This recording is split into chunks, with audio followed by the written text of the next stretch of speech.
नमस्कार। यो हो समाचारमा स्वागत छ। म वसुधा केसी। म मेनुका श्रेष्ठ। सुरुमा अहिलेसम्मका प्रमुख समाचार।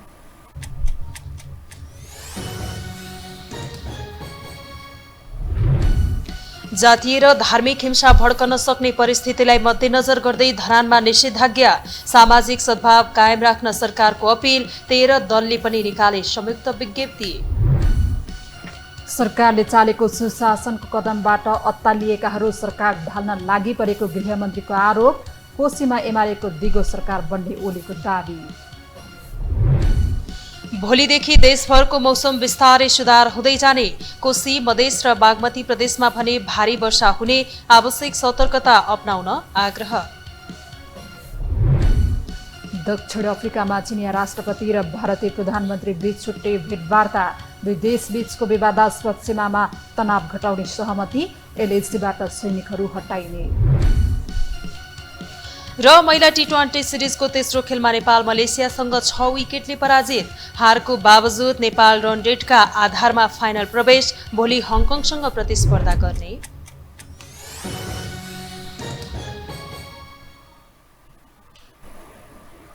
अब समाचार विस्तारमा। धरानमा गोरुको मासुसँग भोज लगाएको भिडियो सामाजिक सञ्जालमा सार्वजनिक भइसके यसले धार्मिक र जातीय द्वन्द्व निम्त्याउने खतरा बढेको छ। केही समुदाय गाई गोरु काटेर खान पाउनुपर्छ भनिरहेका छन् भने केहीले धर्ममाथि प्रहार भएको भनेर आक्रोश पोखिरहेका छन्। उसो त राष्ट्रिय जनावरको रूपमा रहेको गाई काटेर खान संविधानत बन्देज लाग्दा यो प्रतिबन्ध हटाउनु पनि आवाज नै उठ्न थालेको छ। एक रिपोर्ट। भारतको मणिपुरमा भड्किएको जातीय हिंसाले सयौं निर्दोष नागरिकको ज्यान लिएको घटना ताजै छ। त्यहाँको द्वन्द्व व्यवस्थापन गर्न अझै पनि हम्मे परिरहेको छ भने भारतीय प्रधानमन्त्री नरेन्द्र मोदीले नैतिक प्रश्नको बोझ बोकेर हिँडिरहेका छन्। त्यही घटना सम्झाउने गरी नेपालमा पनि सामाजिक सद्भाव खलबलाउने गतिविधि बढ्न थालेको छ। सुनसरीको धरान उपमहानगरपालिकामा केही हप्ता अघि गोरु काटेर भोज भतेर गरेको घटना अहिले राष्ट्रियकरण भएको छ। सार्वजनिक रूपमा गोरु काटेर आपसी सद्भाव भड्काएर धार्मिक हिंसा गराउन खोजिएको भनेर कतिपयले टिप्पणी गरिरहेका छन् भने कतिपयले आफ्नो अधिकार प्राप्तिका लागि त्यसो गर्नु परेको तर्क गरिरहेका छन्। बुद्धको देशमा एक अर्कामा द्वन्द्व चर्काउन नहुने र त्यसो नगर्न भन्दै धरान उपमहानगरपालिकाका मेयर हर्क साम्पाङले विज्ञप्ति नै निकालेर अपील गरेका छन्। हाल देखिएको अशान्तिमय वातावरणमा सबैले संयमित र संवेदनशील भएर आफ्नो पक्ष, समुदाय र हरेक नागरिकको भावना प्रतिबिम्बित हुने गरी आपसी सद्भाव, भाइचारा र एकता। केही समय अघि मात्रै धरानमा हिन्दूहरूको मन्दिरसँगै चर्च बनेको विषयलाई उछाल्ने प्रयत्न भयो। हिन्दूवादी र क्रिस्चियनहरू बीच द्वन्द्व भड्काउने कोसिस भयो। त्यो विषय चलाउन नपाउँदै गोरुको मासु खान मिल्ने कि नमिल्ने भनेर अर्को विषय उठाएर सामाजिक सद्भाव भड्काउने प्रयास भइरहेको हो। धरानमा धार्मिक साम्प्रदायिक हिंसा भड्किने सम्भावनालाई मध्यनजर गर्दै 24 घण्टे निषेधाज्ञा नै जारी भएको छ। शान्ति सुरक्षाको संवेदनशीलतालाई समेत मध्यनजर गरेर जिल्ला प्रशासन कार्यालय सुनसरीले 24 घण्टे निषेधाज्ञा जारी गरेको हो। यो विषयले संसदमै पनि प्रवेश पाएको छ। स्वतन्त्र सांसद अमरेश कुमार सिंहले साम्प्रदायिक हिंसा भड्काउने काम सरकारबाटै भइरहेको भनेर आरोप लगाएका छन्। चाहे जनकपुरको धार्मिक दंगाको कुरा होस्, चाहे मेरी क्षेत्रको गौरीताको धार्मिक दंगाको कुरा होस्, चाहे वीरगञ्जको कुरा होस्, चाहे धरानको कुरा होस्, चाहे पोखराको कुरा होस्, चाहे यही कुरा होस्, यो कुरा सबै नियोजित हो र यस सबैमा सरकारको संलग्नता छ। आपसी सद्भावको वातावरण खलबल्याउने काम यसअघि पनि नभएको होइन। टिकापुरमा आफ्नो जातिमाथि भएको अन्याय विरुद्ध थारूहरूले गरेको विद्रोहदेखि दलित भएकै कारण 6 जना दलित युवाको ज्यान जाने गरी भएको रुकुम पश्चिम घटना ताजै छ। जातीय पहिचानको मुद्दा बोकेर कोशी प्रदेशमा भड्किएको हिंसामा 1 जनाले ज्यान गुमाएको घटना अस्ति भर्खरकै हो। त्यहाँ पहिचान पक्षधरहरूले एमाले अध्यक्ष केपी शर्मा ओली सहितका एमालेका नेताहरूलाई लखेटेका थिए भने अहिले पनि पहिचान पक्षधरहरूको आन्दोलन रोकिएको छैन।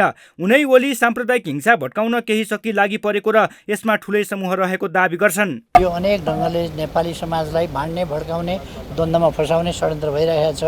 यस्ता कुराहरूबाट नेपाली समाज सजग हुनुपर्दछ। यस्ता क्रियाकलाप नचाहिने खालका क्रियाकलाप कसैले पनि गर्नु हुँदैन। उसो त केही समुदायले गाई गोरुको मासु यसअघि पनि खाने गर्दथे, तर राष्ट्रिय जनावरलाई वध गर्न नमिल्ने कानुनी प्रावधान बन्दा गाई गोरुको मासु खाने केही समुदाय कानुनी कटघरामा उभ्याइरहनु परेको छ। धरानमा पनि भएको त्यही हो। गाई गोरुको मासु खाएकै भरमा जेल जानु परेको र छुटेपछि खुसियालीमा फेरि गोरु काटेर भोज लगाइएको। बेला बेला यस्ता घटना भइरहनुमा राजनीतिक एवं सामाजिक जिम्मेवारी बोकेकाहरू पनि उत्तिकै दोषी छन्। केही समय अघि मात्रै शीतल पाण्डेले तामाङ समुदायमा हुने विवाहको परम्परालाई लिएर दिएको अभिव्यक्ति विवादमा मात्रै आएन, देशका विभिन्न ठाउँमा आन्दोलन नै चर्कियो।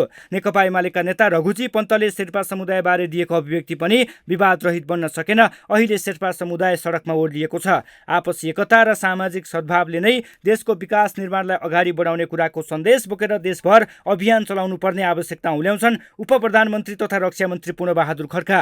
सामाजिक सद्भाव खलबल्याउने गतिविधिलाई रोक्न आवश्यकता छ। हामीले हाम्रो एकतालाई, हाम्रो सौहार्दतालाई, हाम्रो मिलेर बसेको समाजलाई, मिलेर बसेको विभिन्न धर्महरू, विभिन्न जातहरू, विभिन्न भूगोल विभाजित भए पनि हामी मिलेर सदियौँदेखि बसेको नेपालीको एउटा विशेष पहिचान छ। त्यसलाई जोगाउनुको लागि हामी अत्यन्त सचेष्ट भएर सजग भएर अगाडि बढ्न जरुरी छ। विभिन्न जात जाति भाषा धर्म र संस्कृतिको पहिचानको रूपमा नेपाली समाज रहेको छ। विविधताको पहिचानलाई जोगाउन सचेत भएर अघि नबढे जात र धर्मको नाममा फेरि रक्तपात हुन सक्नेतर्फ सबै सचेत हुनुपर्छ।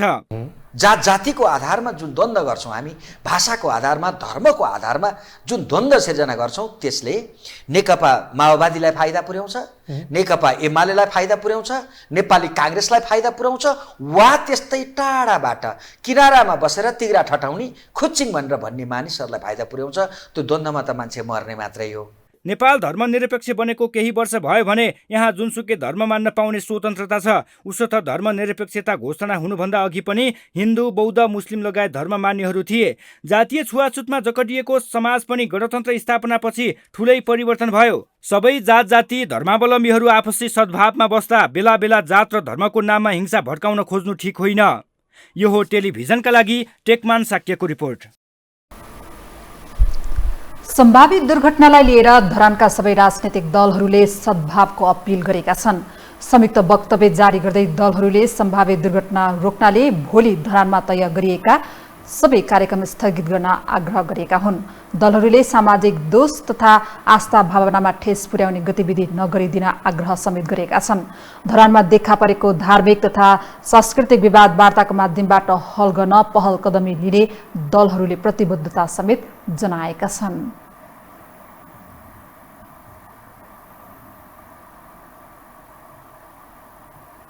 नेकपा एमालेका अध्यक्ष केपी शर्मा ओलीले कोशी प्रदेशमा एमालेको सरकार बन्ने दावी गर्नुभएको छ।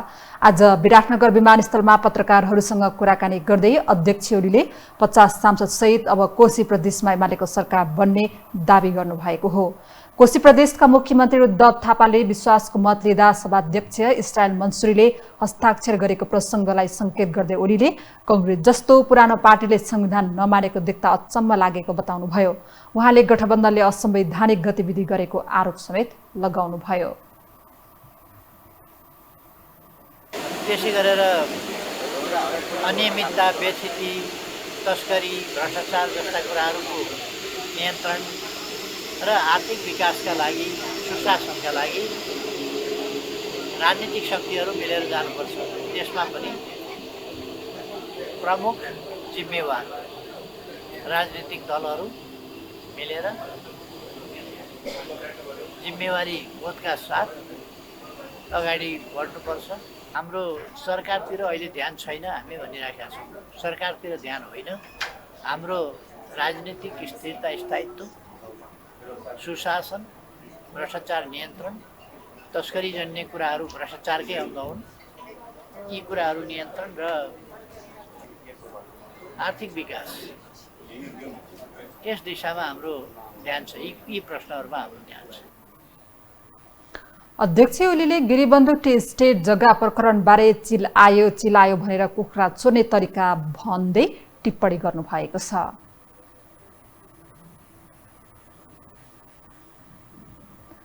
सुन प्रकरणको अनुसन्धान गर्न जाँचबुझ आयोग गठन गर्ने सहमति जनाएका प्रधानमन्त्री पुष्पकमल दाहाल प्रचण्डले आफूमाथि आउन सक्ने सम्भावित खड्को टाढेका छन्।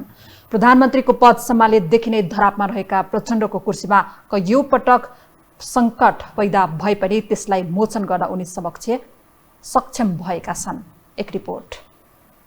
एक महिना अघिदेखि प्रधानमन्त्री पुष्पकमल दाहाल प्रचण्ड नेतृत्वको सरकारसँग असन्तुष्ट रहेर संसद अवरुद्ध गरेको नेकपा एमालेको मागलाई सम्बोधन गर्दै प्रचण्डले सदनलाई गति दिन सफल भएका छन्। यससँगै सुन प्रकरणको अनुसन्धान गर्न जाँचबुझ आयोग गठन गर्ने सहमति जनाएका प्रचण्डले आफूमाथि आउन सक्ने सम्भावित सङ्कट समेत टारेका छन्। विभिन्न काण्डमा काङ्ग्रेस एमालेकै प्रभावशाली नेतालाई पनि नछोडेका प्रचण्डको कदमप्रति देउबा ओली नै असन्तुष्ट भइरहेको अवस्थामा प्रचण्ड सरकारको आयुमाथि नै सङ्कट पैदा हुँदै गएको थियो। प्रतिपक्षसँगै सत्तापक्षकै सुनिल शर्माले पनि सदनबाटै राजीनामा माग गर्दा प्रचण्डको प्रधानमन्त्रीको कुर्सी केही हलचल हुन पुगेको थियो। विभिन्न बहानामा गठबन्धन तोड्न हत्या हालेका ओली र रिसाएका देउबा बीच समीकरणको खोजी हुने टिका टिप्पणीका बीच प्रचण्डले देउबालाई रिजाउन मात्रै सफल भएनन् कि आफूमाथि आउन सक्ने सङ्कटलाई मोचन गर्न समेत सफल भएका छन्। प्रचण्डले आफूमाथिको ठूलो खड्को टार्दा यता सत्ता ढाल्न खोजेको एमालेमा भने आक्रामक हुनु सिवाय अरू केही बाँकी देखिएको छैन। एमालेलाई संसद अवरुद्ध गर्नु परेको छैन, एमाले संसद अवरुद्ध गर्दैन, चलोस् भन्ने चाहन्छ। तर देशमा आगो लाइरहने, भ्रष्टाचार गरिरहने, संसद चलाइरहने, भ्रष्टाचार पनि झम पार्दै गर्ने अनि तस्करी पनि लुडाइराख्ने, संसद चलाइराख्ने आनन्दले क्या मजा। छानबिन पनि गर्न नपाइने, छानबिन गरौँ भन्दा हुँदैन भन्ने। प्रचण्डले ढल्नै लागेको सरकार जोगाएको यो नै पहिलो पटक भन्ने होइन। प्रधानमन्त्रीको कुर्सीमा बसेदेखि नै उनले पटक पटक सङ्कटको सामना गर्दै आइरहेका छन्। प्रचण्डले नेतृत्व गरेको सरकार गठन भएको 2 महिना पनि नबित्दै विश्वासको मत दिने सत्तारूढ एमाले सहितका 5 दल नै असन्तुष्ट बनेका थिए। रासोपा, राप्रपा, जनमत सबै असन्तुष्ट भन्दा प्रचण्डको कुर्सी त्यतिखेर नै पनि सङ्कटमा पर्नेमा शङ्का थियो। त्यस्तै प्रधानमन्त्री प्रचण्डको भारत भ्रमणका क्रममा बङ्गलादेश मोडलमा नेपाल र भारतको सीमा समस्या समाधान गर्न सकिने बताएको भन्दै प्रतिपक्षले प्रधानमन्त्री विरुद्ध ठूलै हंगामा खडा गर्यो। सिख व्यापारी प्रीतम सिंह बारे लेखिएको पुस्तक विमोचनमा आफूलाई प्रधानमन्त्री बनाउन पटक पटक सिंह दिल्ली पुगेको अभिव्यक्ति दिएपछि पनि सत्तापक्षकै महामन्त्रीले आपत्ति जनाएका थिए। एमालेले यस विषयमा पनि प्रधानमन्त्रीको राजीनामा बारे ठूलै स्वरमा आवाज उठाएको थियो। कुनै ठाउँमा लचकता देखाएर र कुनै ठाउँमा दबावमा राख्ने उनको विशेषताले विभिन्न उतार चढावका बीच पनि 8 महिनासम्म प्रचण्डको आफ्नो कुर्सी बचाइराखेका छन्। त्यसैले हाम्रो पार्टीको अध्यक्ष सम्माननीय प्रधानमन्त्री लचकतामा लचक पनि हुनुहुन्छ, कठोर हुँदा कठोर पनि हुनुहुन्छ। त्यसो हुनाले लचक हुनुको प्रतिपक्षले मिलाउनु भयो। अहिले हिजो कठोर हुनुभएको थियो, यो अहिले लचक हुनुभयो, तर फेरि अर्को कठोर ढङ्गले अगाडि बढ्ने कुरा हुन्छ। सुशासन, समृद्धि, संविधानको कार्यान्वयन र सामाजिक न्याय लगायतका विषयलाई केन्द्रमा राखेर गठन भएको वर्तमान सरकार सबैलाई रिजाएरै भए पनि कुर्सी जोगाउने चुनौतीमा छ। गृहमन्त्रीको कार्यबाट असन्तुष्ट देउवाले गठबन्धन बैठकमै झपारे पनि सरकार विरुद्ध जतिसुकै आक्रामक भए पनि सुशासनको अभियान नरोकिने गृहमन्त्रीको भनाइ छ। हाम्रो सरकारले भ्रष्टाचार विरुद्धको अभियान, तस्करी विरुद्धको अभियान, दण्डहीनता विरुद्धको अभियान र अरू प्रकारका अनियमित काम कारबाही विरुद्धको अभियान अगाडि बढाइराखेको छ। यसै क्रममा तपाईहरुले देख्नुभयो नक्कली भुटानी शरणार्थी विरुद्धको अभियानलाई अगाडि बढाएर हामीले त्यसलाई अदालतमा पुर्याइसकेका छौं। उपप्रधान गृह जस्ता मन्त्रालय सम्हालिसकेका मन्त्रीहरूलाई समेत जेल कोस्न भ्याएको प्रचण्ड सरकारले चौतर्फी घेराबन्दीकै बीच सरकार टिकाइरहेका छन्। पटक पटक सङ्कटमा रहेको सरकार अहिलेसम्म सत्ता यात्रा गर्न सफल बनेको छ। प्रधानमन्त्रीको पद सम्हालेदेखि नै धरापमा रहेको प्रचण्डको कुर्सीमा कयौं पटक सङ्कट पैदा भए पनि त्यसलाई मोचन गर्न उनी सक्षम देखिएका छन्। जहिले जता पनि फर्कन सक्ने प्रचण्डको अस्थिरतावादी प्रवृत्तिले प्रचण्डलाई सरकार जोगाइराख्न केही हदसम्म भए पनि सहज बनेको छ। यो टेलिभिजनका लागि निरज कोइराला, काठमाडौँ। अब बाँकी समाचार। हङकङबाट नेपालमा कार्गो मार्फत सुन तस्करी गरेको आरोपमा थुनामा रहेका चिनिया नागरिकका प्रेमिकाहरू पनि पक्राउ परेका छन्। केन्द्रीय अनुसन्धान ब्युरो सीआईबीले अनुसन्धानका लागि केही युवतीहरूलाई नियन्त्रणमा लिएको जनाएको छ।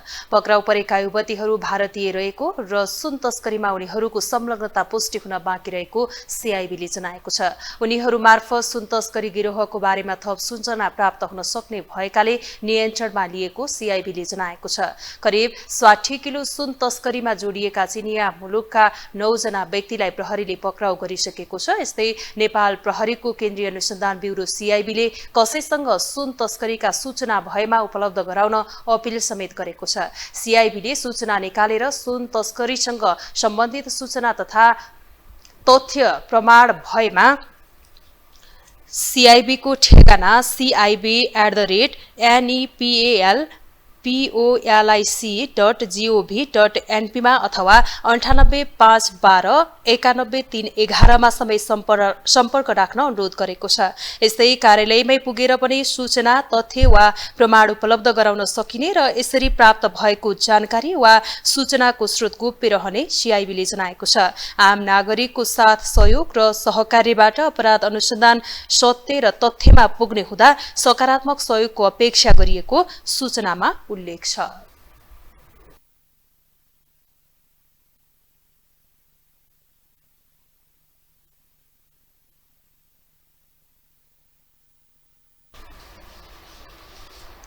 भोलिदेखि देशभरको मौसम बिस्तारै सुधार हुँदै जाने भएको छ।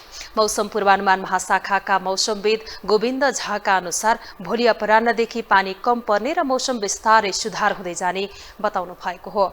अबको 24 घण्टामा कोशी, मधेस र बागमती प्रदेशका थोरै स्थानमा मेघ गर्जन, चट्याङसहित भारी वर्षाको सम्भावना रहेको छ। यस्तै मधेस र बागमती प्रदेशका 1-2 स्थानमा धेरै भारी वर्षाको सम्भावना रहेको मौसमविदले बताएका छन्। धेरै वर्षा हुने क्षेत्रबाट बहने नदीको जलसतह बढ्ने, गेग्रान बहाव, बाढी, पहिरो, भुइँचिया जस्ता प्रकोप हुन सक्ने भएकाले जनस्वास्थ्य, कृषि, दैनिकी जनजीवन, सडक तथा हवाई यातायातमा हुन सक्ने असुविधा, जोखिम वा क्षतिबाट बच्न आवश्यक सतर्कता अपनाउन मौसमविदको आग्रह छ। आज राति कोशी, मधेस, बागमती, लुम्बिनी र गण्डकी प्रदेशमा सामान्यदेखि पूर्ण बदली रही बाँकी प्रदेशमा आंशिकदेखि सामान्य बदली रहनेछ। यस्तै भोलि दिउँसो कोशी, मधेस र बागमती प्रदेशमा सामान्यदेखि पूर्ण बदली रही बाँकी प्रदेशमा आंशिकदेखि सामान्य बदली रहनेछ। कोशी, मधेस र बागमती प्रदेशका केही स्थानहरूमा र बाँकी प्रदेशका पहाडी भूभागका थोरै स्थानहरूमा हल्कादेखि मध्यम वर्षाको सम्भावना रहेको छ।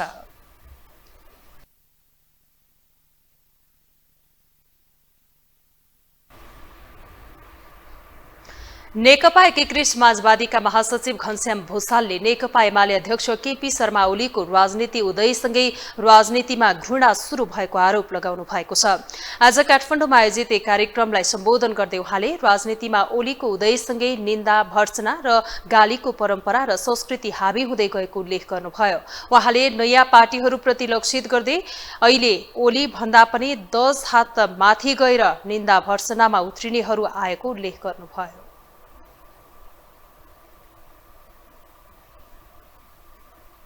खास गरी जतिखेर हाम्रो कमरेड ओलीको उदय सुरु भयो त्यसपछि नेपालको राजनीतिमा घृणाको, निन्दाको, खुट्टा तानातानको, भर्त्सनाको, गालीको, गलौजको यो एउटा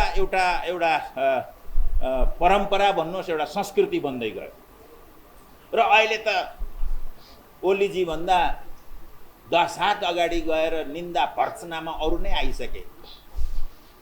त्यो निन्दा भर्त्सनाको बुढो प्रतिनिधिको ठाउँमा नयाँ प्रतिनिधिहरू आए, जवान प्रतिनिधिहरू आए भन्छु मैले चाहिँ। यो बेलामा यस्तो मूल्यको कुरा गर्ने कुरा यो सजिलो कुरा होइन। उहाँले राजनीतिमा अहिले घृणित संस्कृति हावी भइरहेको बताउनुभयो। गठबन्धनमा कांग्रेससँगै आफूहरू रहे पनि आफूहरूको सिद्धान्त नभएको र गठबन्धन आफूहरूको भाग्य भविष्य नभएको समेत बताउनुभयो।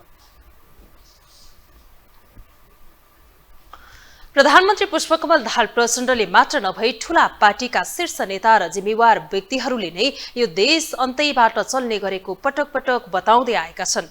पछिल्लो घटनाक्रमले समेत राजनीतिमा मात्र नभई तस्करी समेत उनीहरूकै इशारामा चल्ने प्रष्टिदा नेपाल भने चलखेल र तस्करीको अखडा मात्रै पर्न थालेको देखिएको छ। जहाँ सुशासनका लागि काम गर्ने बताइएको अहिलेको सरकार समेत आफ्नै बोलीमा नटिक्दा के यो देश बिचौलिया र तस्करले नै चलाउँछ त भन्ने प्रश्न अझ अहम बनेको छ। एक रिपोर्ट। एकाएक खुल्न थालेका विभिन्न प्रकरणका फाइलहरूमा राज्य संयन्त्र नै लागि परेर तस्करी र अनियमितता भएको देखिँदा भिआइपीहरू समेत अहिले जेलमा छन्, जसमा गृह जस्तो मन्त्रालयको नेतृत्वकर्तादेखि बालवाला सचिवहरू समेत मुछिँदा सुन प्रकरणले अर्को तरङ्ग ल्याएको हो। जुन प्रकरणमा नेपालका मात्र नभई भारत, चीन र बेल्जियमका नागरिकसम्म मुछिँदा चीनका नागरिक त पक्राउने परिसकेका छन्। अझ गजब त विगतबाटै विवादित पृष्ठभूमि भएका र नेपालमा हुने गरेका आपराधिक घटनामा चिनियाको बढ्दो संलग्नताका बीच माओवादीकै शीर्ष नेताहरूको हिमचिम समेत देखिएको छ भने बिचौलियाकै इसारामा कसरी प्रधानमन्त्रीदेखि कार्यालय सहयोगीहरूसम्म चल्छन् र अनियमितता हुन्छ भन्ने उदाहरण समेत ललिता निवास जग्गा प्रकरण र नक्कली भुटानी शरणार्थी प्रकरण बनेका छन्, जसलाई अन्त्य गर्न सरकार लागि परेको प्रधानमन्त्रीको दाबीकै बीच सत्तारूढ दल काङ्ग्रेसका नेता डाक्टर शेखर कोइरालाले नेपाल अन्तर्राष्ट्रिय तस्कर र भ्रष्टाचारको केन्द्र बन्दै गएको आरोप लगाएका हुन्। सुन तस्करी, ललिता निवास प्रकरण, नक्कली भुटानी शरणार्थी लगायतका घटनाले नेपाल अन्तर्राष्ट्रिय तस्कर र भ्रष्टाचारको केन्द्र बन्दै गएको प्रमाण दिने बताएका उनले अपराधको घटनामा विदेशी नागरिक समेत देखिनुले अन्तर्राष्ट्रिय तस्करहरूको अखडा बन्दै गएको समेत आफूले बुझेको बताएका हुन्।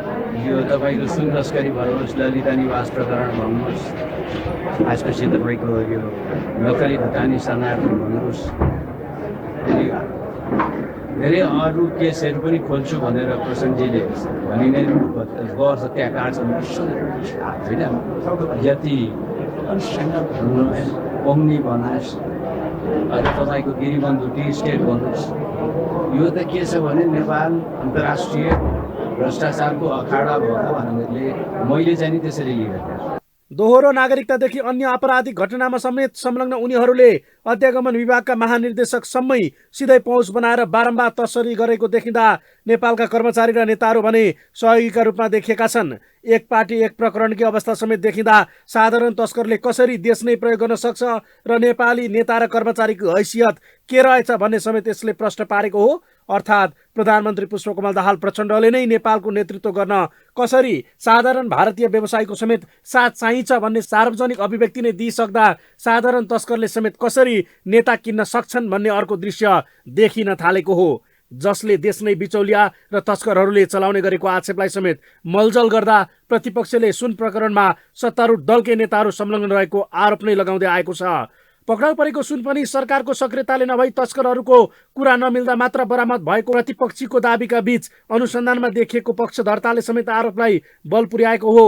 यी खोलिएका फाइलहरू समेत प्रतिपक्षीलाई फसाउन सकिन्छ कि भनेर खोलिएको बताउने एमाले महासचिव शङ्कर पोखरेलले त नक्कली भुटानी शरणार्थी प्रकरण समेत अमेरिकाको दबावका कारण खुलेको बताएका छन्।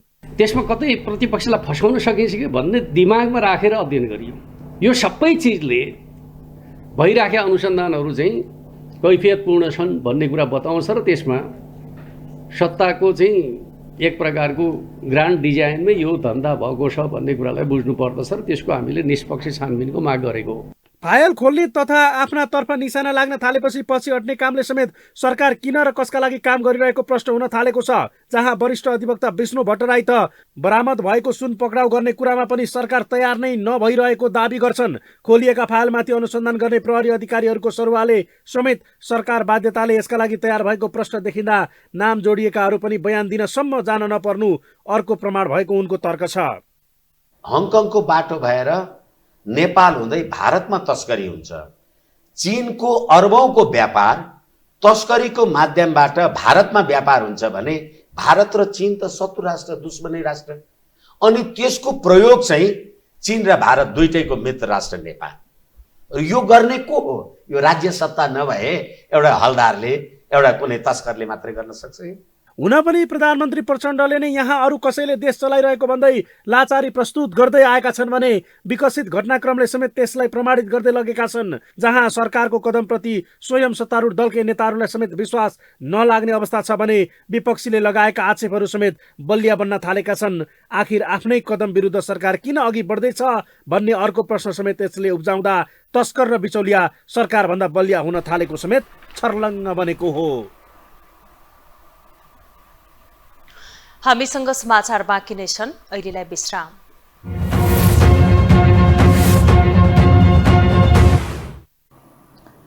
विश्रामपछि स्वागत छ। अब बाँकी समाचार।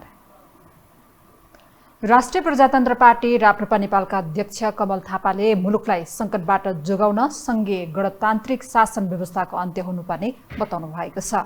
उहाँले 17 वर्षदेखि कायम रहेको सङ्घीय गणतान्त्रिक शासन व्यवस्था सबैभन्दा भ्रष्ट व्यवस्था भएको भन्दै त्यसको अन्त्य हुनै पर्ने जिकिर गर्नुभयो। आज पार्टीद्वारा काठमाडौँमा आयोजित एक कार्यक्रममा बोल्दै अध्यक्ष थापाले आफ्नो पार्टीले सङ्घीय गणतन्त्रको अन्त्य र राजसंस्था सहितको प्रजातन्त्र पुनर्स्थापनाको कार्यनीति लिएको घोषणा गर्दै त्यसको प्राप्तिका लागि आन्दोलनमा जाने चेतावनी समेत दिनुभयो। विनम्रतापूर्वक आग्रह गर्न चाहन्छु, देशको यो सङ्कटबाट मुक्तिको निमित्त सबैभन्दा पहिले सङ्घीय गणतन्त्रको नाउँमा खडा भएको भ्रष्ट व्यवस्थाको अन्त्य हुनुपर्छ। अध्यक्ष थापाले ठूला दलहरू सच्चिने अवस्थामा नरहेकाले पनि आफूहरूले राजा सहितको प्रजातन्त्रको लागि आन्दोलनमै जाने निर्णय लिनु परेको बताउनुभयो।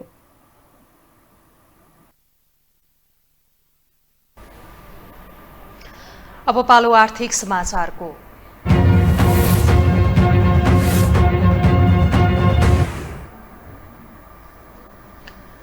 सरकारले सार्वजनिक निजी साझेदारी ऐन 2075लाई संशोधन गर्ने भएको छ। बिहान बसेको लगानी बोर्डको बैठकले त्यस सम्बन्धी ऐन संशोधनका लागि प्रस्ताव तयार पार्न लगानी बोर्ड कार्यालयलाई अनुमति दिएको हो। त्यसैगरी बैठकले बोर्ड कार्यालयको आर्थिक वर्ष 2080-81 को बजेट तथा कार्यक्रम पनि स्वीकृत गरेको छ। बोर्डको नियमावली पनि समय सापेक्ष बनाउने गरी परिमार्जनका लागि प्रस्ताव तयार पारी मन्त्री परिषदमा सिफारिस गर्न पनि बोर्ड कार्यालयलाई बैठकले निर्देशन गरेको बोर्डका प्रमुख प्रशासकीय अधिकृत सुशील भट्टले जानकारी दिनुभयो। बैठकले तमोर जलविद्युत आयोजनाको विस्तृत अध्ययन गर्न राष्ट्रिय योजना आयोगका उपाध्यक्ष डाक्टर मेन बहादुर श्रेष्ठको संयोजकत्वमा उच्चस्तरीय समिति पनि गठन गरेको छ।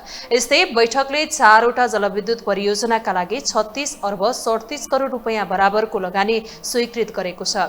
बैठकले रोवालिङ खोला, छुजुङ खोला, दाना खोला र सानीभेरी जलविद्युत परियोजनाका लागि लगानी स्वीकृत गरेको हो।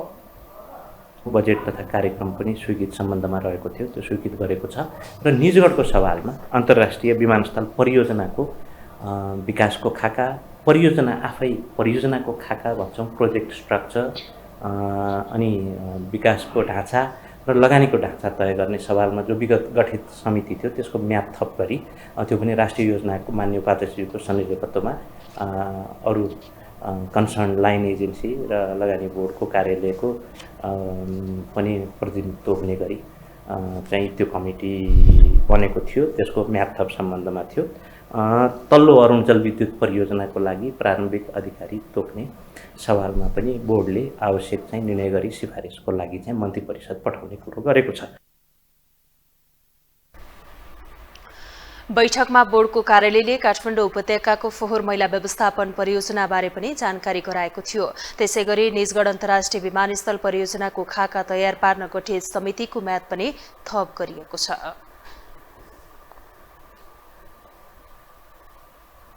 हामीसँग अन्तर्राष्ट्रिय र खेलकुद समाचार बाँकी नै छन्। अहिलेलाई पुनः विश्राम।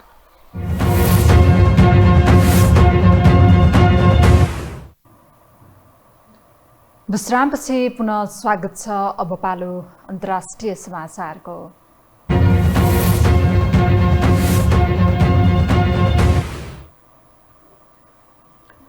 चीनिया राष्ट्रपति सी जिनपिङ र भारतीय प्रधानमन्त्री नरेन्द्र मोदी बीच दुई देशबीचको विवादास्पद सीमामा तनाव घटाउने सहमति भएको छ। ब्रिक्स शिखर सम्मेलनमा भाग लिन दक्षिण अफ्रिका गएका दुई नेताबीच भएको छुट्टा छुट्टै भेटमा सीमा विवाद घटाउने सहमति भएको बीबीसी हिन्दीले जनाएको छ। पछिल्लो समय सीमामा उत्पन्न तनावका कारण 3 वर्षदेखि भारत र चीनबीच सम्बन्ध बिग्रिएको थियो।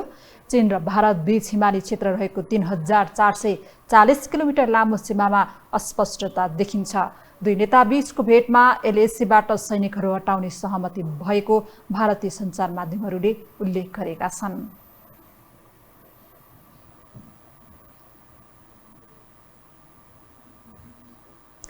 वाग्नर समूहका प्रमुख लगायतको विमान दुर्घटनामा भएको मृत्युमा रुसले युक्रेनलाई दोष लगाएको छ।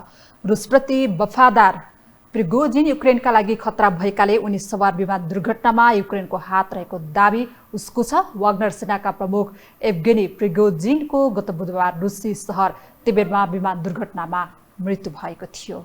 एक रिपोर्ट।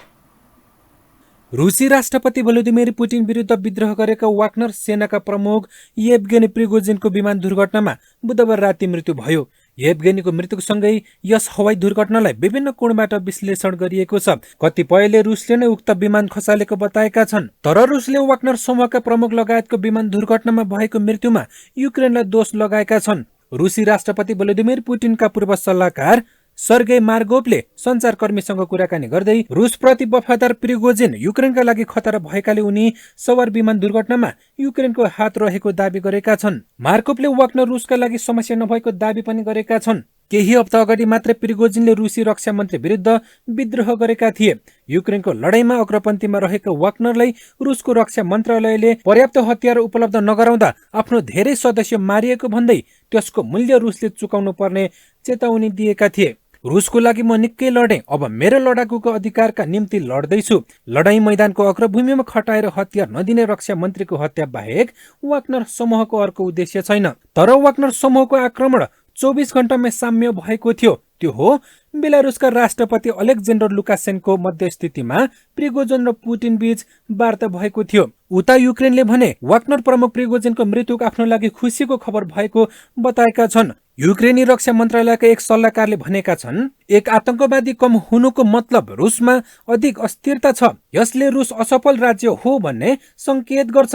रुस आतंकवादीबाट शासित छ र त्यहाँको सरकार आफ्नै जनतासँग डराउँछन्। गत बुधबार रुसी सहर तेबेरमा प्रिगोजिनसँगै 10 जना सवार विमान दुर्घटना हुँदा विमानमा सवार सबैजनाको मृत्यु भएको थियो। विमानमा 7 यात्री सहित चालक दलका 3 जना सवार थिए। रुसी राष्ट्रपति भ्लादिमिर पुटिनले सेना प्रमुख येभगेनीको विमान दुर्घटनामा मृत्यु भएकोमा पहिलो पटक प्रतिक्रिया दिएका छन्। पुटिनले दुर्घटनामा मारिएका सबै यात्रुका परिवारलाई श्रद्धाञ्जली दिएका छन्। त्यस्तै वाग्नर समूहका संस्थापक प्रिगोजिनलाई एक प्रतिभाशाली व्यापारी बताए। आफ्नो टेलिभिजन सम्बोधनमा पुटिनले भने यो घटनाको अनुसन्धान भइरहेको छ। अनुगमनकर्ताले के भयो भनेर हेर्नेछन्, तर यसमा समय लाग्नेछ। रुसी राष्ट्रपतिको यस्तो भनाइ छ। यो हो टेलिभिजनका लागि मिङमा शेर्पा, काठमाडौँ। अब पालो खेलकुद समाचारको।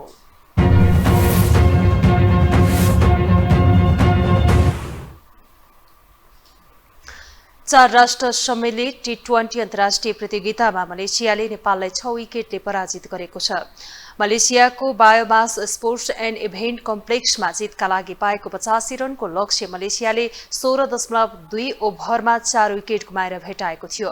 मलेसियालाई जिताउन ओपनर एन्ना हमेजा हसिमले नकआउट 37 रन बनाइन्। नेपालका लागि भने कप्तान रुबिना छेत्रीले सर्वाधिक 23 रन बनाइन्।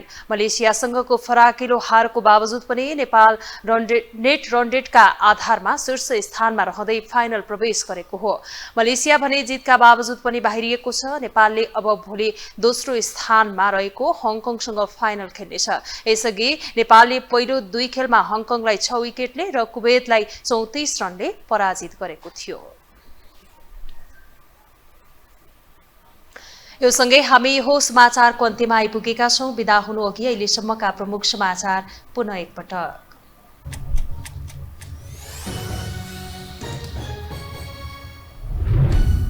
जातीय र धार्मिक हिंसा भड्कन सक्ने परिस्थितिलाई मध्यनजर गर्दै धरानमा निषेधाज्ञा, सामाजिक सद्भाव कायम राख्न सरकारको अपील, 13 दलले पनि निकाले संयुक्त विज्ञप्ति। सरकारले चालेको सुशासनको कदमबाट अत्तालिएकाहरू सरकार ढाल्न लागि परेको गृहमन्त्रीको आरोप, कोशीमा एमालेको दिगो सरकार बन्ने ओलीको दावी। भोलिदेखि देशभरको मौसम बिस्तारै सुधार हुँदै जाने, कोशी मधेस र बागमती प्रदेशमा भने भारी वर्षा हुने, आवश्यक सतर्कता अपनाउन आग्रह। दक्षिण अफ्रिकामा चिनिया राष्ट्रपति र भारतीय प्रधानमन्त्री बीच छुट्टै भेटवार्ता, दुई देश बीचको विवादास्पद सीमामा तनाव घटाउने सहमति, एलएचडीबाट सैनिकहरू हटाइने। र महिला T20 सिरिजको तेस्रो खेलमा नेपाल मलेसियासँग 6 विकेटले पराजित, हारको बावजुद नेपाल रन रेटका आधारमा फाइनल प्रवेश, भोलि हङकङसँग प्रतिस्पर्धा गर्ने।